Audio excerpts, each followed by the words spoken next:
విజయవాడలో YouTuber Nandu's world అక్రమాల case విచారణ కొనసాగుతోంది.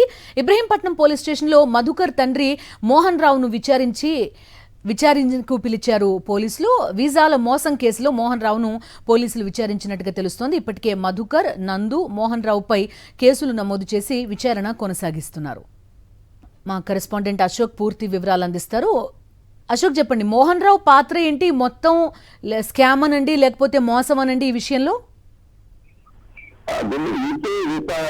రెన్యువల్ పేరిట జరిగిన మోసంలో ఎవరైతే ప్రధాన నిందితులు మధుకర్ గవర్నమెంట్ మధుకర్ ఉన్నారో మధుకర్ తండ్రి ఈ మోహన్ రావు వాస్తవానికి డెస్టినీ కన్సల్టెన్సీ పేరుతో వీరంతా కూడా ఈ వీసాలు ఎవరైతే రెన్యువల్స్ కావాల్సిన వాళ్ళు ఉంటారు వారందరినీ కూడా మోసం చేశారు. ఈ క్రమంలో క్రాంతి కుమార్ అనే ఎవరైతే బాధితులు ఫిర్యాదు మేరకు ఇబ్రహీంపట్నం పోలీస్ స్టేషన్ లో కేసు నమోదు చేశారు. దాదాపుగా కేసు నమోదు చేసి కూడా 6 నెలలు దాటారు.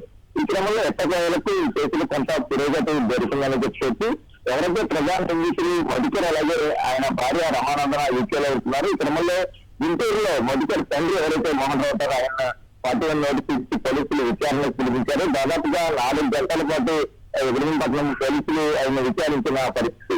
అయితే ప్రధానంగా ఏదైతే డెస్టినీ కన్సల్టెన్సీ పేరుట గుంటూరులో ఉన్న బ్రాంచ్ కావచ్చు లేదంటే మిగిలిన బ్రాంచ్లో ఎంతమంది వద్ద డబ్బులు వసూలు చేశారు, మోసం జరిగిన క్రమం ఏంటి, వీటిని కూడా పోలీసులు విచారణ చేసినట్టుగా కూడా తెలుస్తుంది.